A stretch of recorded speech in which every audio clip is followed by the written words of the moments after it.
Good morning and welcome back to Seven Shepherds Farm. This morning we're going to show you kind of a beginner's guide how to put up an electric fence. We have a short end to put in here. Our daughter has her horse in this little paddock, and we used to just use reels and we would take the reel up ever so often. Well, I brush whipped this area the other day and took the reels out. So instead of putting those back in, I decided to go ahead and just put a permanent electric fence in. I work on this morning. It's not worth using any of the the big hammer or anything for. Probably have about 30 posts to drive.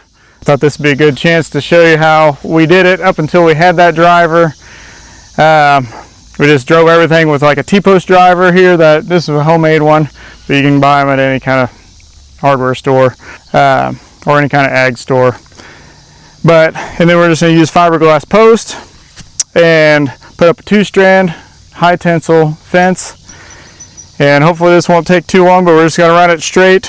I guess that's the very first thing you need to do, is obviously just plan out where you want your fence. So there's a lot of things to think about when you're putting a fence in that's permanent, like where you want your gates, how high you want it, what you're going to keep in. So obviously we have sheep, so we need to keep the sheep in, and then we have that horse that's going to be on this side. So the sheep are going to be, we rotate the sheep through this paddock, so we need to keep the sheep in and the guard dogs, but obviously Lenny's horse is in the top. So it's going to have to be kind of a tall fence for that horse, but also, I'm going to do it with 2 strands. One low strand for the sheep and 1 high strand for the horse is what I'm going to do. Put 3 or 4 strands if you really wanted to, but ours will stay behind 2 strands, so we'll make it work that way.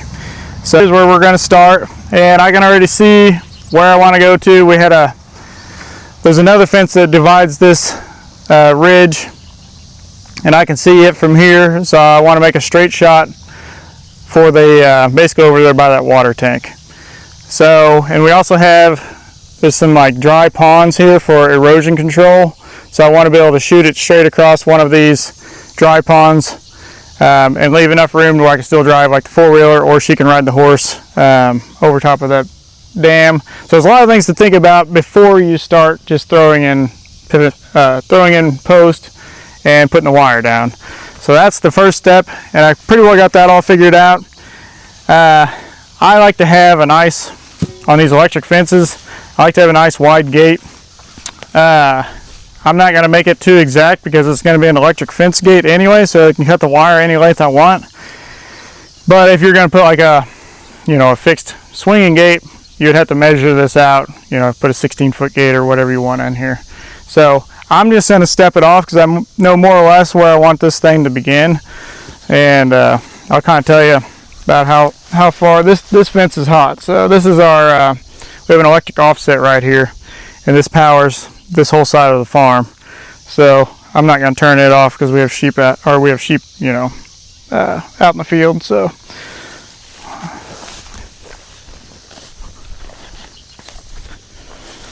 this is about 20 feet. So that's right around 7 steps, 21 feet, more or less. Like I said, I'm not going to be real picky with it because I can cut the wire to any length, so it doesn't really matter to me. I just want to make sure I had enough room between me and that fence, and then you can see how the limbs all hang down here. We're going to drive the mule and stuff through here, so I wanted to make sure we had plenty of room to do that. And then if we ever move sheep through here, a wide gate's nice to get the livestock through as well. I'm going to start with this fence. So I'm going to start right here on this corner. This is a 6-foot, 1.25-inch fiberglass rod, and I'm going to attempt to get by. If I can get this thing in there deep enough, I'm going to try to get by with only using one corner post and not doing like an end assembly, just because I don't feel like taking the time to do it, and I don't think if I can get it in deep enough, this ground is pretty rocky, and if I can get it 3 feet in the ground, I won't need a brace post basically. How I do it with these fiberglass, they're always going to flex. So this corner post, even though it's 1.25 inches thick, it's going to flex whenever you put the wire on basically. So I never put them in straight. on the corner post here, always angle it back a little bit, and then by the time you have your wire tight, it is straight essentially. So, but it's always going to give some. And then I can see down there, I'm actually going to move this thing. I want it to go kind of on one side of that pond dam.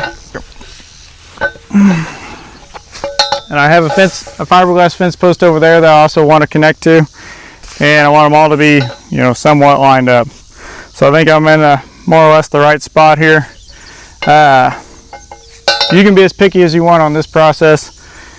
You can, you know, run a line out first thing and get everything perfectly lined up. What I'm going to do, and this is how I normally do it, I'll drive the end post, then I'll take my high tensile wire, run it between the two end posts, and then that'll give me my straight line.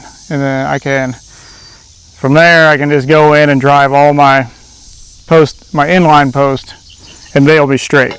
So, all right, I'm gonna angle this back just a little bit to see how.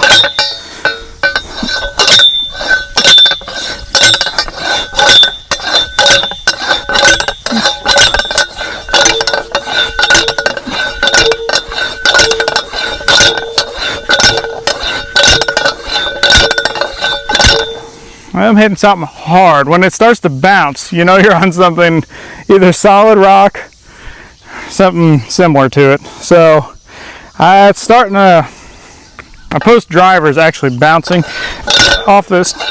It might be a root, but I think it's probably on a huge rock. And this is an extremely rocky hillside here, so it wouldn't surprise me. I'll hit it a few more times and see what I can get out of it, but this is why we use the big post driver now, because we put in a lot of posts, and if I did all these by hand, I'd be worn out really quickly.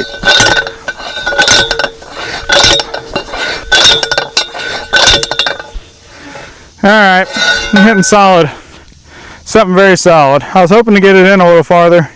So this is a 30-inch post driver. So, I mean, I'll measure it here in a minute, but that's 2.5 feet. So yeah, we're probably basically 2 feet in the ground and about 4 feet out of the ground, the way it looks. I have a couple options. I can either pull this post out of the ground. It's just probably far enough in where that's not going to be easy. And just kind of move it, and hopefully I don't hit that rock again. Or I can put a brace like I was hoping not to do. Or I can just stretch the wire and see what it looks like, and it's I mean, it's pretty, it's in there pretty good, but it would be nice to have it, if I could get it all the way down to like 3 feet out of the ground. That's what I was hoping to do, instead of 4 feet, so down another foot, it wouldn't move. See, no, I don't think there's any way that thing's gonna move. Usually you can twist them if they're kind of loose in there, but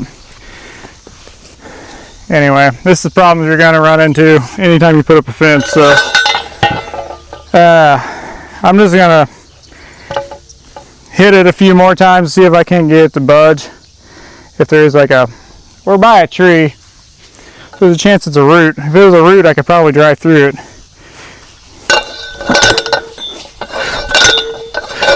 I do think it's moving just slightly. Well, I think I'm just going to go with it. It's at least 2 feet in the ground, which is probably enough. She was about another foot in the ground, but we'll try it. And if I don't like the end result, I can always put a brace on it. Now that the corner's driven, I'm going to stretch a wire from this corner. And there's already a corner post on the other end. So like I said, we have a fence going up that ridge. So I'm actually just going to run a wire, then I'll have my straight line, then we'll go through and lay out all the posts. End post driven, and then now we're going to hook that wire up and run it, and then we'll have a straight line. Have Max go get his four-wheeler. I don't feel like walking all the way over there right now, but this could easily be done just by pulling this wire if you wanted to. Yeah, easy. Four-wheeler is not necessary, it just saves a lot of time. Okay, I got that hooked up, and then let me just go ahead and, Max, why don't you hop on the back and I'll take off. And then I'll pull it over there. We'll get a nice straight line here.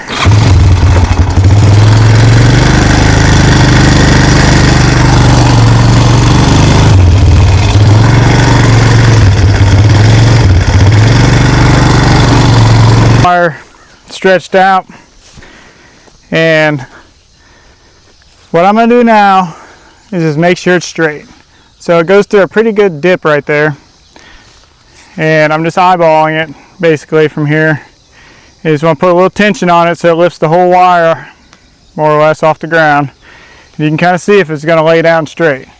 So once you have it where you think it's straight, let it lay down. So that's going to be my straight line right there. Now, what I'm going to do, let's see, I have my pliers here. So I'm going to go ahead and tie this end off. I'm going to make this my bottom wire. You can do, it don't really matter if you want to do the top or the bottom wire first, but I'm going to do the bottom wire. And I like to leave a nice long tail. Gives me something to work with here. Like I said, I tied off the other end. I'm not worried about getting this thing like tight.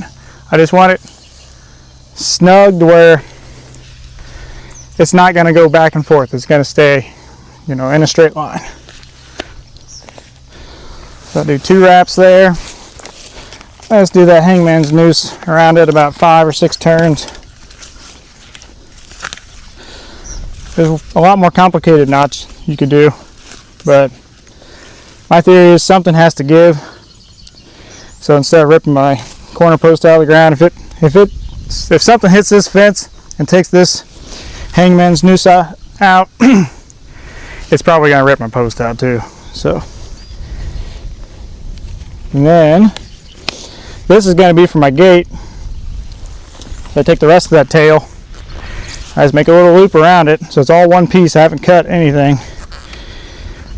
and I have a nice spot to hook my gate whenever I'm done. I just put a couple turns on that, and I still have a tail. I'm gonna leave it, and that'll help me connect the top and bottom wire later. All right, so we got that part done. Now we're going to drive all the inline posts. So these are 4 foot, they're 1-inch fiberglass rod, where this one was 1.25 inches. But these are gonna be 1 inch and they're 4 foot long. All right, so now we're ready to drop off these inline posts. So I do somewhere between 7 and 8 steps, depending on kind of where I'm at. You also have to go, like in this part of the country, there's so many hills and little gullies and stuff. You might have to put way more posts in than you do, you know, in like Kansas or something where it's flat.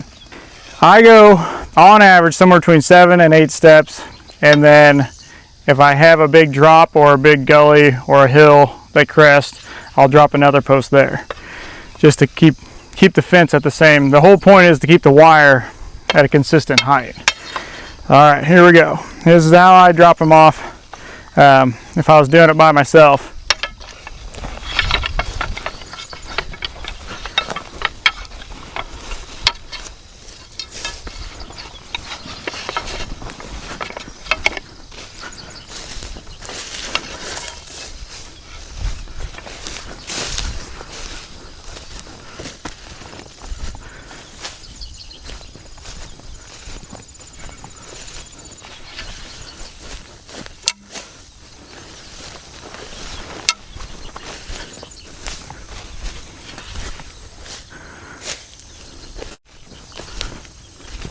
I got all the fence posts laid out, so all the 4 foot tall line posts, and now I'm just going to drive them. So as you've seen on a few other videos, we drive a lot of these with the basically a hammer on the front of a skid steer, but today I'm just going to do it the old-fashioned way. We put these up.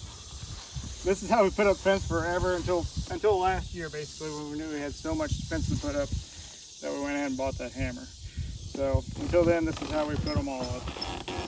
But one negative for these fiberglass rods is you can't really, no, I'll do this one. you can't really, like a normal metal T-post, you can kind of bend once they're in the ground and make them straight.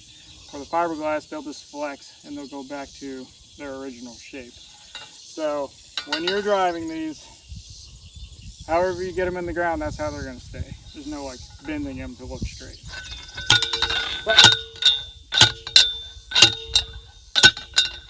so I also made this fence post driver specifically 30 inches, so I don't have to worry about measuring them. They don't have feet or anything like a T-post would, where you can kind of go off of to tell you the height. So I just cut my fence post driver to 30 inches, so I know every time you're gonna have a 30-inch post, as long as you can get it all the way in the ground. So let's go on to the next one here. Maybe Matt can drive it. Should be 7 seconds.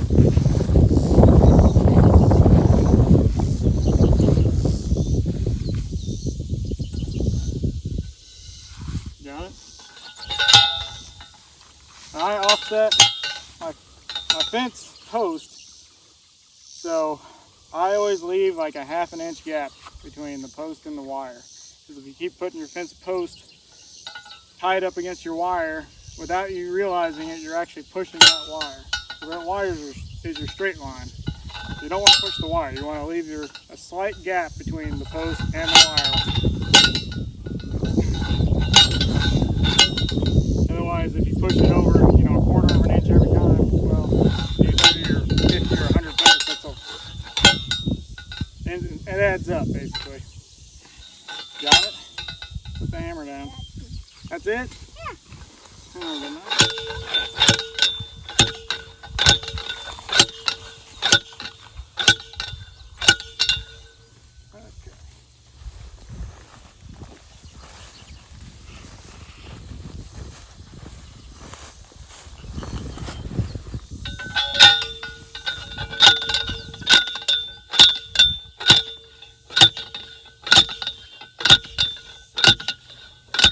This one I'm hitting a rock, so it's wanting to push my post towards the wire.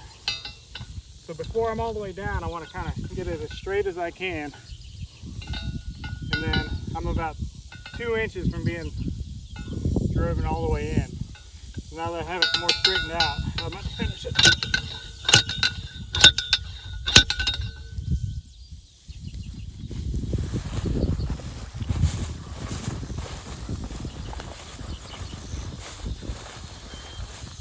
You can be as picky as you want to with these posts. I mean, you can have, if this is like a permanent woven wire fence, I'd have somebody standing on the end and eyeballing and trying to keep everything perfectly straight.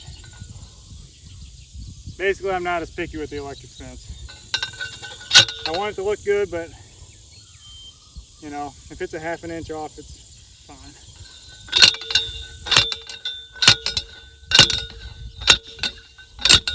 This one's wanting to push that way too. Once I get so far in the ground, it hits a rock. I'm gonna pull it straight. Finish it. And that'll help keep these rods nice and straight on your fence.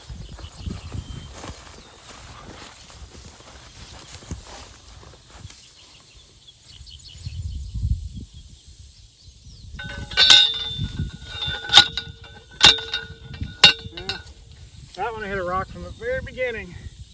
Obviously you can move it a few inches and nobody's ever going to be able to tell.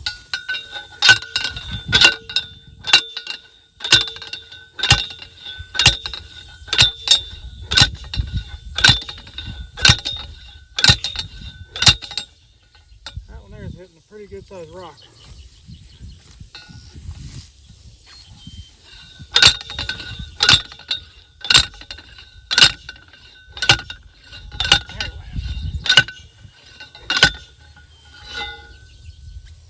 Something gave. Alright, this will probably be the last one I show you before I'm totally out of breath. But here, the ground changes. So if you see, we're coming off a hill, and then, like I said, we have this dry pond here, like an erosion control. So we're going across the backside of this dam. And basically the ground changes level here. So right where it changes, I want to put a post. So that's how to keep that wire at a consistent height.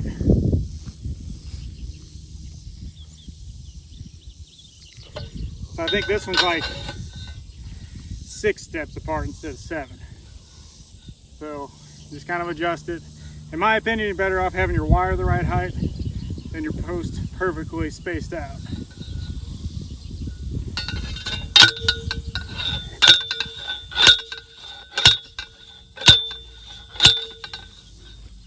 Yeah, I'm hitting a big one there, big rock. See if I can't move it slightly. Once you drive enough posts, you can kind of almost tell where you're hitting in the ground. If your driver starts to bounce, you're probably on a good sized rock.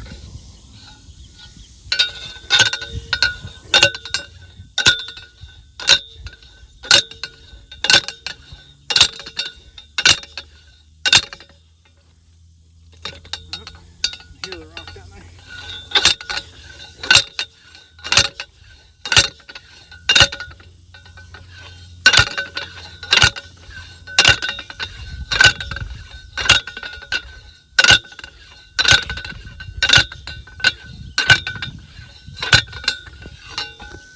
Alright, I'm going to drive the rest of these, but it's going to be off camera because I'm out of breath.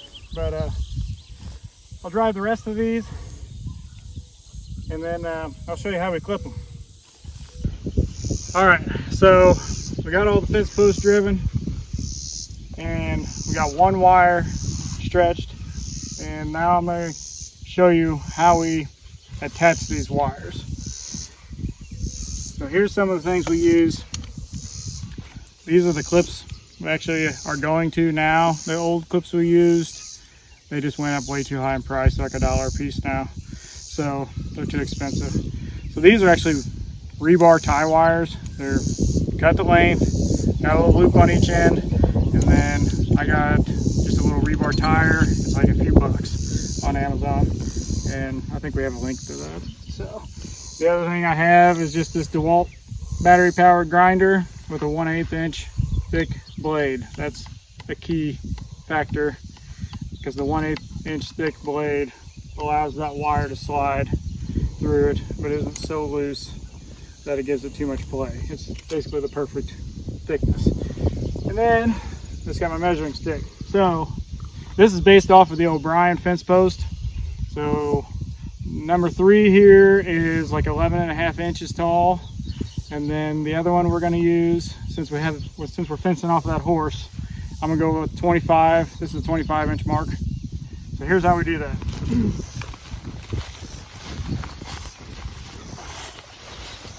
So I'll just kind of stand that up there. Well, I got too much stuff in my hands. I'm going to drop half of this. So put this up against there. One knot in.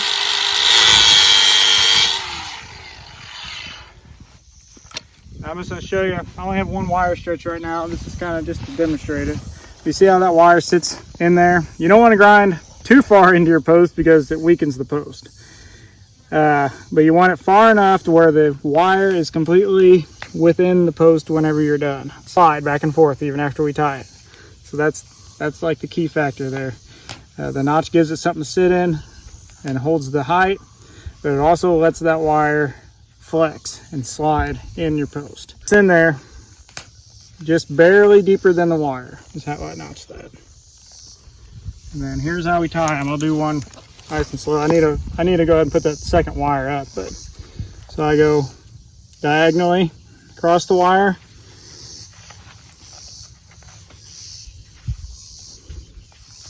And then when I come back, basically it makes like an X over top of the wire.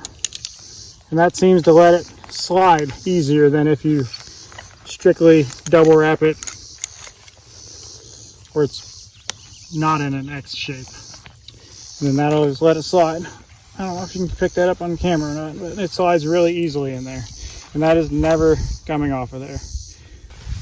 That's how we clip them.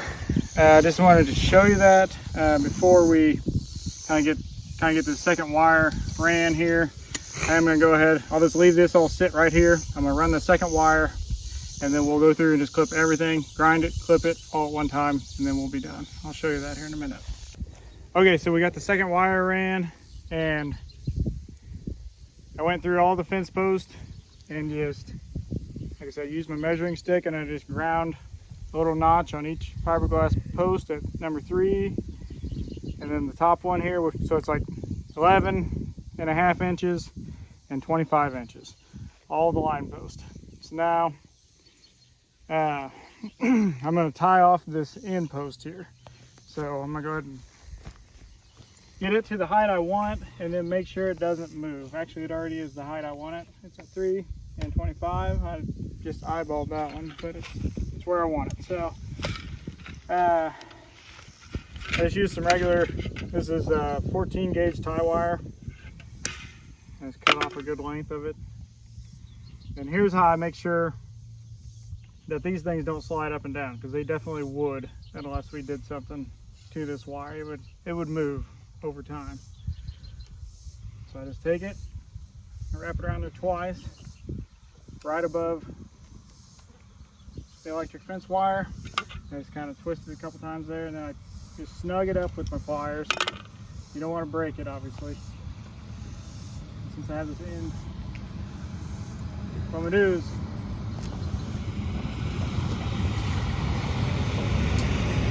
I wrap it twice above my high tensile fence wire here, and then I go below it.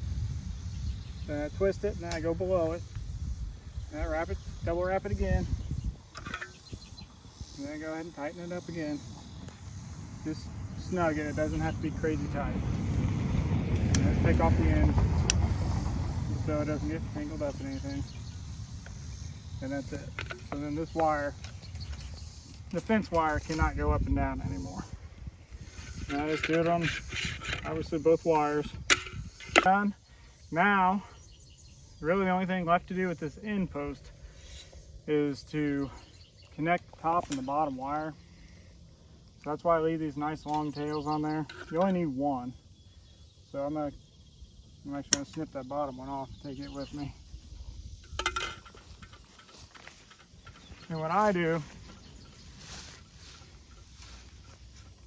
I used to tie them really tight down to the next wire.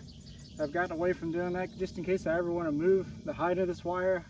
I would like to have a little bit of slack. So what I do, I kind of pull it out about a foot away from the post. I just use my pliers to hold it. And I just wrap it a few times out here.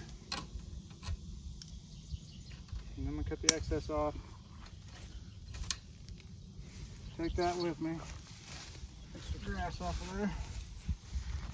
So then, what that allows me to do, if I ever want to raise this wire, or I can lower it too, if I ever want to move it, I have a little bit of slack there where I can move it up and down. But yeah, that's basically the finished product. As long as, well, I do need to tighten it. I'll take that back. Let me show you how to tighten it here in a minute. But first we're going to clip it. I feel like doing a bunch of clipping right now. So as soon as we're done getting all the clipping done, the very last step would be to actually tighten this fence up. Right, so we got the wire ram, post ground, clips on. Now we're ready to tighten up the wires. Now whenever I put that bottom wire in, I actually got it almost too short. I mean, it's very tight. It's actually tighter than what I would normally get it, but it worked. So I don't need to put a tensioner on it. It's already super tight. I'm going to tighten this top wire. This is normally how I'll end up before I put the tightener on. So this is just one of those daisy tensioners. And I'm not going to go, I don't go crazy tight with the fence basically. So snug it up. That's plenty tight. So with this, if you buy the tool, you can just hook it on there and you just lock it in with this little pin. And these tensioners, really the closer to the middle of your run of fence, the better. I'm more on one side but of this fence, but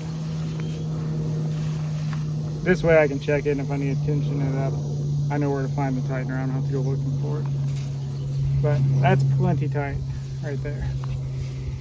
Okay, so now really the only thing we have left then is the gate. Yeah. So what I'm gonna do for this gate, I really like this. I just call it horse rope. I'm not sure exactly. I can look at the label. Well, it's probably torn off by now. But it's really visible. It's really thick. I think it has 6 or 9 strands of metal running through it. But I use it for gates. It doesn't like stretch. It's not the elastic kind or anything like that. It's just rope with wire in it. But you can buy that at any of your local MFA or whatever. Any kind of farm store will probably carry that.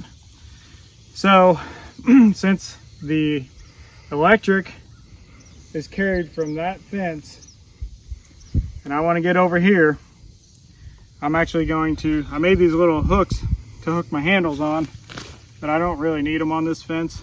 I'm gonna leave them there anyway, and I'm just gonna start my gate there. So this bottom wire is actually gonna be the hot one because I only have 1 strand over there. So it's gonna be hot, and then it'll transfer up to the top wire. I'm just gonna wrap it a few times to make sure that one of those steel filaments or wires in this rope hits my electric fence wire. If you just wrap it one time, it'll probably connect. I like to wrap it like 3 or 4 or 5 times just to make sure it's going to have good connection. Just tighten a double knot. And then just unroll a little bit. It comes in, I think it's like 650 feet or something. It's a long way. Max, can you grab my pliers, the red one? So I'm just gonna eyeball it here, as it's hot. It's still hot. So kind of eyeball it. I'm gonna give myself a little extra. And have Max snip him. Go ahead. Yeah, I'm gonna hit him a couple times. One more. There you go. You got him. All right. And I'm going to do the same thing over here as I did on that wire. And I'm going to run it through this little loop a couple times. 14. Just to make sure. Yeah, you don't have to do it 14 times like Max likes to do, but maybe twice. 3 times. Something more reasonable. Yeah, no need 3 posts in there. Alright, so I shouldn't have worn my gloves to make this difficult. And we're basically run it through there Tight. 3 times. Yeah. And then obviously this would be easier if I just shut the power off, but I don't really feel like walking back over and doing that. So I'm just gonna risk it.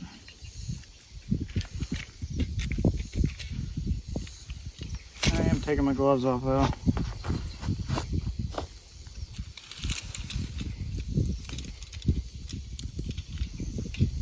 Take the slack out of it. Probably gave myself a little too much line here.